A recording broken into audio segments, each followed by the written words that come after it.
같이 사도신경으로 신앙 고백 드리겠습니다. 전능하사 천지를 만드신 하나님 아버지를 내가 믿사오며 그 외아들 우리 주 예수 그리스도를 믿사오니 이는 성령으로 잉태하사 동정녀 마리아에게 나시고 본디오 빌라도에게 고난을 받으사 십자가에 못 박혀 죽으시고 장사한 지 사흘 만에 죽은 자 가운데서 다시 살아나시며 하늘에 오르사 전능하신 하나님 우편에 앉아 계시다가 저리로서 산자와 죽은 자를 심판하러 오시리라.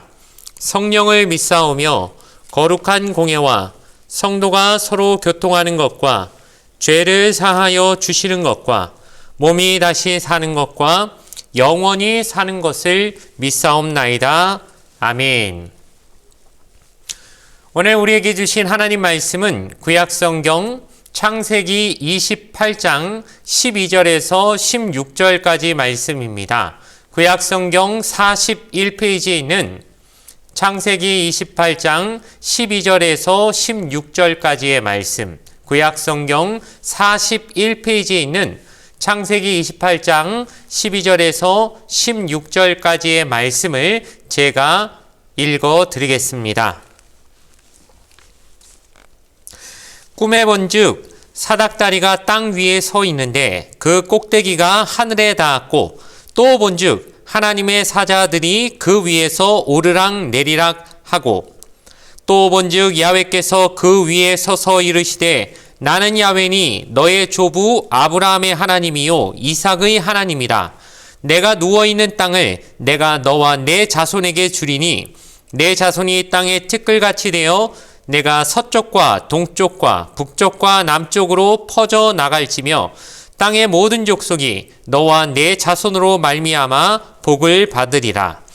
내가 너와 함께 있어 내가 어디로 가든지 너를 지키며 너를 이끌어 이 땅으로 돌아오게 할지라. 내가 내게 허락한 것을 다 이루기까지 너를 떠나지 아니하리라 하신지라. 야곱이 잠이 깨어 이르되 야훼께서 과연 여기 계시거늘 내가 알지 못하였도다. 아멘. 오늘 주신 말씀을 가지고 인생의 연단 첫 번째 시간으로 광야에서 만난 하나님이라는 제목으로 말씀의 은혜를 함께 나누도록 하겠습니다. 사랑하는 성도 여러분, 새벽을 깨우며 주님 앞에 나온 여러분을 축복하고 환영합니다. 오늘부터 한 주간 인생의 연단이라는 주제로 말씀의 은혜를 나누길 원합니다. 올해 들어서 새벽 기도를 하면서 아브라함의 인생에 관한 그 제일 인상 깊었던 순간이었던 모리아산 상황을 한 주 동안 설교로 나누었고 또 지난번에는 이삭의 삶을 또한 한 주간의 시리즈로 함께 나누었습니다. 이제 아브라함, 이삭 다음에 야곱의 이야기를 해야 될 차례인데 야곱이란 사람의 인생은 그렇게 간단하지 않습니다. 워낙에 성경에도 많은 에피소드들이 나와 있기 때문에 이것을 한 주간에 다 마무리하기는 쉽지 않겠다 생각하여 두 주에 걸쳐서 하려고 하고 이번 주에는 전반부로서 야곱의 인생에 있었던 어떤 연단의 과정을 좀 살펴보는데 포커스를 두고 한 주간의 말씀 시리즈로서 설교를 함께 하며 말씀의 은혜를 나누길 바랍니다.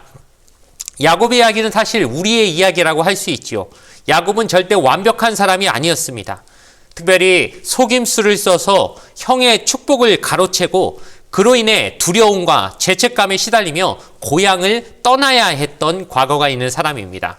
그런데 바로 그 도망자의 길에서 오늘 하나님을 만난 이야기를 함께 나누려고 합니다. 제가 이 야곱의 이야기를 하면서 특별히 어디에 중점을 두려고 하냐면 이 야곱이 광야에서 경험한 하나님의 임재. 그런데 이것이 좀 이런 관점에서 생각해 보려고 합니다. 이번 한 주 동안 이 야곱의 이야기가 어쨌든 여러분 창세기가 모세 오경의 시작이란 걸 알고 계시죠? 즉 모세 오경이면 그 모세 오경을 쓴 인간 저자는 누구입니까? 바로 모세이죠. 모세는 어떤 사람입니까? 이스라엘 백성을 애굽에서부터 가나안까지 인도하여 내기 위해서 40년 동안 이스라엘 광야 생활에서 백성을 지도했던 지도자이고 인도자입니다. 그렇다면 모세가 쓴 창세기도 어쨌든 1차적으로 누구에게 이 말씀을 전하려고 이 글을 썼겠습니까? 바로 광야 생활을 하고 있는 이스라엘 백성들을 향해서 이 말씀을 썼을 거라는 걸 우리가 좀 생각해 봤으면 좋겠습니다. 그렇다면 그들에게 이 이야기를 하면서 이스라엘도 마찬가지 아니겠습니까? 이제 이집트에서 종살이에서 해방된 기쁨도 잠시고 그들은 광야를 지나야 되는데 앞에는 불확실한 미래가 있고 뒤에는 그렇다고 도로 이집트로 돌아갈 수도 없는 상황이지 않습니까? 머리에는 뜨거운 태양이 있고 발 아래는 끝없는 모래바닥이 펼쳐져 있는 이곳에서 그들은 한 번도 가보지 않은 가나안 땅, 언제 도착할지도 모르는 곳을 향해서 끊임없이 걸어가야 되는 그들에게 모세가 이 이야기를 들려주면서 들어봐라, 우리 조상 야곱도 광야를 걸어야 됐다. 어디로 가야 될지 목적지도 불분명하고 가진 것도 없어서 돌로 베개 삼고 자야 됐던 그 광야에서 야곱은 하나님을 만나게 됐고 하나님이 그런 야곱에게 찾아오셨다라고 하는 이런 이야기를 들으면서 이스라엘 백성들은 남의 이야기로 듣는 것이 아니라 우리 조상 야곱도 그랬구나. 그 브엘사바에서부터 멀리 저 하란까지 향해야 했던 그 막막한 길에서 자신들이 걷고 있는 이 광야의 길과 이 길이 서로 겹쳐 보였을 것입니다. 그리고 야곱이 도망가야 됐던 이유가 무엇입니까? 형의 칼을 피해 두려워서 도망가야 됐는데 자신들도 마찬가지 아니겠습니까? 바로의 군대에게 피해서 이렇게 도망쳐 나온 자신들의 그 두려움도 역시나 겹쳐 보여졌을 것입니다. 그런데 모세가 이 이야기를 통해 광야 생활을 하는 이스라엘 백성에게 전하려고 했던 메시지는 즉 하나님은 이 광야에서도 당신의 백성을 잊지 않으실 것이다. 가장 열악한 자리에서 하나님은 찾아오신다. 야곱이 경험했던 그 경험을 이스라엘 백성도 함께 경험하게 하려고 한 것이죠. 그러니 우리 역시 이스라엘 백성이 경험했던, 먼저 야곱이 경험했던 그 하나님, 동일하신 하나님을 만나는 시간 되기를 주님의 이름으로 간절히 소원합니다. 첫 번째로 생각해 볼 것은 하나님은 우리가 가장 외로울 때 찾아오신다는 것입니다. 야곱이 브엘세바를 떠나 하란으로 향하고 있지요. 그는 이제 혼자입니다. 형 에서가 그를 죽이려 했고, 그러니 부모님들도 너 여기 있으면 너 죽는다. 그러니 빨리 도망가라. 특별히 어머니가 우리 오빠 라반에게 너에게 외삼촌 되는 그 라반의 집으로 너 좀 도망가라. 왜냐하면 그러지 않으면 너 지금 죽을 것 같으니까. 그러니 아주 급하게 도망 나오듯이 고향을 떠나야 됐기 때문에 앞날도 불확실할 뿐만 아니라 챙겨 나온 것도 없어가지고 겨우 그가 가진 거라고는 지금 지팡이 하나뿐이었다는 겁니다. 그런데 이제 해가 져가지고 어느덧 야곱이 잠을 자야 되는데 성경에 보니까 한 곳에 이르러 이렇게 11절에 나와 있습니다. 그럼 한 곳이라는 게 뭐 어딘지도 이름도 모를 곳에 그냥 도착했는데 이제 사막이니까 해가 떨어져 버리니까 앞으로 갈 수도 없고 꼼짝없이 거기서 잠을 자야 되는, 즉 이름도 없는 곳에 어느 한 곳에 이르렀다는 것, 즉 계획도 없고 목적지도 불분명한 상태에서 걷다가 해가 지니까 여기 어딘지도 이름도 모르는데 그냥 외롭게 혼자 지금 잠을 청해야 되는 상황에 처해져 있었다는 것이죠. 베개라고 제대로 된 것도 없어서 돌로 베개 삼아서 잠을 들어야 되니 얼마나 야곱의 심정이 지금 비참했겠습니까? 부잣집 도련님으로 살면서 아주 좋은 침구류에서 편안한 침상에서 날마다 잠을 잤을 것인데 이제 차가운 땅바닥에 돌베개 지금 베고 누워야 되는 상황입니다. 그런데 그 순간에 아주 놀라운 일이 일어났지요. 보니까 하늘에서부터 사닥다리가 있어서 땅 위에 세워져 있는데 꼭대기는 하늘에 닿았고 하나님의 사자들이 그 위에 오르락 내리락 하는 그 장면을 보게 된 것입니다. 지금 야곱이 떵떵거리고 아버지 집에서 편안한 삶을, 안락한 삶을 살 때 이러한 광경을 보게 된 것이 아니라 자기 혼자 지금 어디로 가야 될지 정처 없이 목적지도 없이 향방 없이 외롭고 두렵고 무력한 순간에 하나님이 찾아오셨다는 것, 우리가 이것을 꼭 기억해야 할 것입니다. 사도 바울도 그렇게 말하지 않았습니까? 내가 약할 때 하나님이 능력이 온전하여진다. 즉 우리가 완전하고 우리가 잘 나가고 우리가 막 잘나서 내 제잘난 맛에 살 때 하나님 찾아오시는 게 아니라 내가 약할 때 하나님이 찾아오시니까 내 약함은 부끄러운 게 아니라 오히려 하나님이 능력이 나를 찾아오는 통로가 된다는 이 사실, 이것을 너무도 기쁘게 생각하고 내가 지금 너무 힘든 처지에 놓여 있습니다. 혹시 이 말씀 듣는 분 중에 너무 현실이 어렵고 힘들 때 여러분 이렇게 한번 생각해 보시기 바랍니다. 지금이야말로 하나님이 나를 찾아오시는 순간이 될 수 있겠구나. 하나님의 은혜가 나에게 들어오는 통로가 될 수 있겠구나.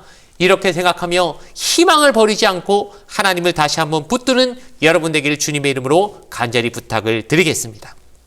또한 생각해 볼 것은 그 하늘에서부터 내려온 사닥다리가 하늘과 땅을 결국 연결하는 통로가 된다는 것이죠. 여러분, 하늘과 땅을 잇는 일종의 하나님과 인간을 연결하는 다리 역할을 하는 사닥다리 아니겠습니까? 그런데 주목할 것은 하나님이 이 땅으로 이 천사들이 내려올 수 있도록, 즉 위에서부터 내려온 사닥다리지 인간이 제 자신이 노력해서 하나님 앞에 올라가기 위해서 땅에서부터 세워놓은 사닥다리가 아니라는 것입니다. 즉 하나님이 인간에게 내려오시는 것이지 인간이 제잘나서 하나님 앞에 절대 갈 수 있는 길은 없다는 것이죠. 우리가 어디서 그걸 정확하게 알 수 있습니까? 창세기 11장에 나오는 바벨탑 사건 보면 우리가 알 수 있지요. 바벨탑을 지을 때 사람들이 우리가 열심히 노력해서 한번 이 탑으로 하늘에 닿게 해보자 라고 하면서 마음 모아가지고 그렇게 시작한 것이 바벨탑 세우는 일이지 않았습니까? 근데 결과가 어떻게 됐습니까? 우리 너무 잘 알지요. 그 교만을 하나님이 흩어버리시기 위해서 인간들의 말을 완전히 흩어버리신 다음에 그 공사를 하나님이 막아버리시고 저지시켜버렸다는 걸 우리가 알고 있습니다. 그러니 이 베델에서 하나님이 우리에게 내려주신 사닥다리는 그래서 큰 의미가 있는 것입니다. 하나님이 우리에게 먼저 내려오시는 것이지 우리는 절대 하나님 앞에 갈 수 있을 자격도 없고 능력도 없는 사람들입니다. 그런데 이 야곱이 본 사닥다리가 나중에 신약에 가서 그 의미가 더욱더 분명하게 우리에게 알려지게 되는데 어디냐면 요한복음 1장 51절 말씀이죠. 그때 예수님이 어떻게 말씀하시느냐? 진실로 너희에게 이르노니 하늘이 열리고 하나님의 사자들이 인자 위에 오르락내리락 하는 것을 보리라. 아멘. 즉 인자 위에 오르락내리락, 여기 지금 야곱이 봤던 그 딱 장면을 지금 얘기하고 계시지 않습니까? 야곱이 본 것은 사닥다리를 하나님의 사자들이 오르락내리락 하는 걸 봤는데 예수님은 인자 위에 오르락내리락 한다고 얘기하셨으니까 그럼 누가 그 사닥다리라는 얘기입니까? 정확하게 예수님이 내가 바로 그 사닥다리다. 하나님과 인간을 잇는 그 통로, 그 유일한 길은 바로 나다라고 지금 신약에 와서 예수님이 그 베델에서 야곱이 본 사닥다리의 정체와 실체를 우리에게 가르쳐 주시는 것이죠. 즉 주님만이 하늘과 땅을 잇는 유일한 통로가 되시며 하나님과 우리를 이어주시고 연결해 주시는 다리가 된다는 사실입니다. 요한복음 14장 6절에 확실하게 예수님이 또 말씀하시는 게 무엇입니까? 예수께서 이르시되 내가 곧 길이요 진리요 생명이니 나로 말미암지 않고는 아버지께로 올 자가 없느니라. 아멘. 한마디로 예수님만이 유일한 통로시고 예수님이 그 사닥다리가 되기 때문에 우리가 하나님께로 가려면 예수 외에는 없다는 겁니다. 예수 외에 그 길을 말하는 것은 다 이단이요 사입이요 마귀들이지 예수님 외엔 구원 없고 예수님 말고는 우리가 내 노력으로 인간의 종교적 노력으로 선행으로 내 힘으로 하나님 앞에 나아갈 수 있다고 말하는 세상의 모든 가르침은 다 가짜라는 사실을 우리가 분명히 기억하며 오직 예수 그리스도라는 유일한 사닥다리를 통해서만 하나님께 나아갈 수 있다는 이 분명한 진리를 붙잡는 저와 여러분 되어지길 주님의 이름으로 간절히 부탁을 드리겠습니다. 마지막으로 생각해 볼 것은 하나님은 약속의 하나님이시라는 것이죠. 하나님이 야곱에게 세 가지 약속을 주십니다. 먼저 땅의 약속을 주시죠. 그리고 내가 지금 누워있는 그 땅 내가 너한테 줄게 이 약속하신 다음에 두 번째는 자손에 대한 약속을 하십니다. 내 자손이 땅에 티끌같이 되어서 내가 서쪽, 동쪽, 북쪽, 남쪽으로 퍼져나갈 것이다 라고 또한 자손에 대한 약속도 하십니다. 아직 야곱은 결혼도 안 했지 않습니까? 그러니까 자녀도 없습니다. 그런데 하나님이 미래에 관한 약속을, 후손에 관한 약속을 하시는 것이죠. 그리고 세 번째로 가장 중요한 약속, 이것은 무엇이냐? 내가 너와 함께 하겠다. 내가 너와 함께 하겠다.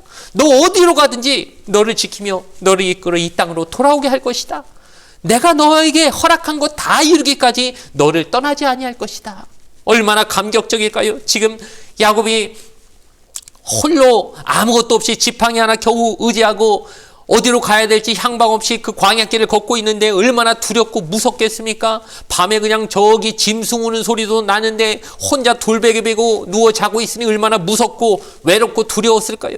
그런데 하나님이 지금 오셔갖고 내가 너와 함께 할게. 너 혼자 아니야.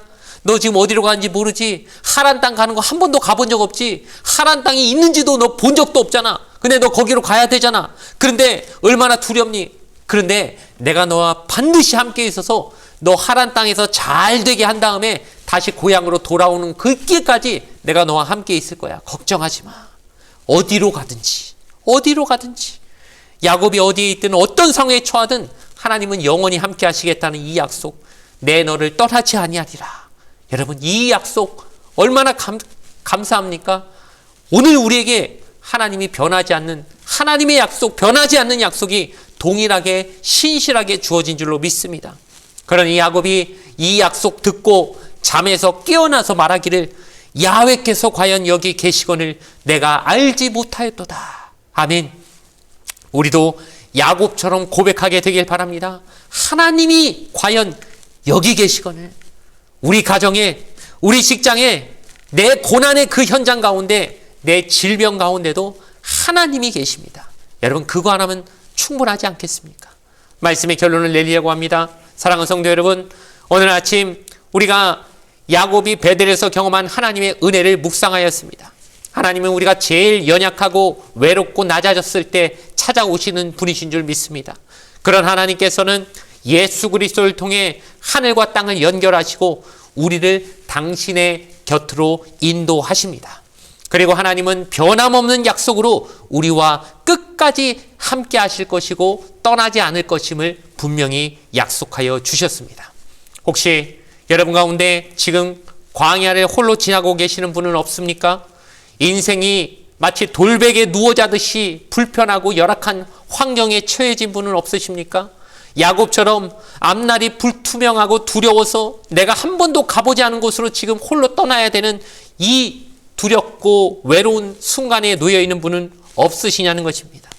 여러분, 그 자리에서 하늘을 한번 바라보시고 하나님이 지금도 내려주시는 그 사닥다리를 바라보며 내가 너와 함께 있겠다라고 약속하시는 음성을 듣게 되시길 바랍니다. 야곱이 그날 아침 거기 일어나 그 자리에 돌을 세워 기둥 삼고 그 위에 기름을 부은 다음에 어딘지도 이름도 모르던 그곳을 이름 붙이기를 베델이다, 하나님 집이다, 여기가 하나님 집이다. 광야에 하나님의 집이 세워지듯 베델이, 여러분이 있는 그 광야 같은 곳에 여러분이 하나님을 만난 베델이 되어지기를 주님의 이름으로 축복합니다. 여러분의 그 고난의 자리가 하나님 만나는 거룩한 장소가 되어지기를 주님의 이름으로 간절히 축원을 드리겠습니다. 잠시 기도드리겠습니다. 좋으신 아버지 하나님, 감사합니다. 광야에서도 돌베개 베고 자는 그 자리에서도 우리와 함께 하시는 아버지 하나님을 찬양합니다. 우리가 가장 외롭고 힘들고 두려울 때 주님께서 찾아오셔서 내가 너와 함께 있겠다고 말씀하여 주시니 감사합니다. 우리 스스로의 힘으로는 주님께 나아갈 수 없는 자들임을 고백합니다. 그러나 주님, 예수 그리스도라는 사닥다리를 통해 우리에게 하늘문을 열어주셨사오니 우리 앞에 어떤 광야가 있든 어떤 두려움이 있든 주님께서 함께 하심을 믿습니다. 주님의 약속은 변함없고 주님은 결코 우리를 떠나지 않으실 줄 믿습니다. 이 고난의 자리가 베델이 되게 하여 주시옵소서. 우리의 연약함이 주님의 능력이 나타나는 통로가 되게 하여 주시옵소서. 오늘 하루도 주님의 임재 가운데 승리하며 살아가게 하여 주시옵소서. 감사드리며 예수님의 이름으로 기도드리옵나이다. 아멘. 주기도문으로서 예배를 모두 마치겠습니다. 하늘에 계신 우리 아버지여, 이름이 거룩히 여김을 받으시오며 나라가 임하시오며 뜻이 하늘에서 이루어진 것 같이 땅에서도 이루어지이다. 오늘 우리에게 일용할 양식을 주시옵고 우리가 우리에게 죄 지은 자를 사하여 준 것 같이 우리 죄를 사하여 주시옵고 우리를 시험에 들게 하지 마시옵고 다만 악에서 구하시옵소서. 나라와 권세와 영광이 아버지께 영원히 있사옵나이다. 아멘.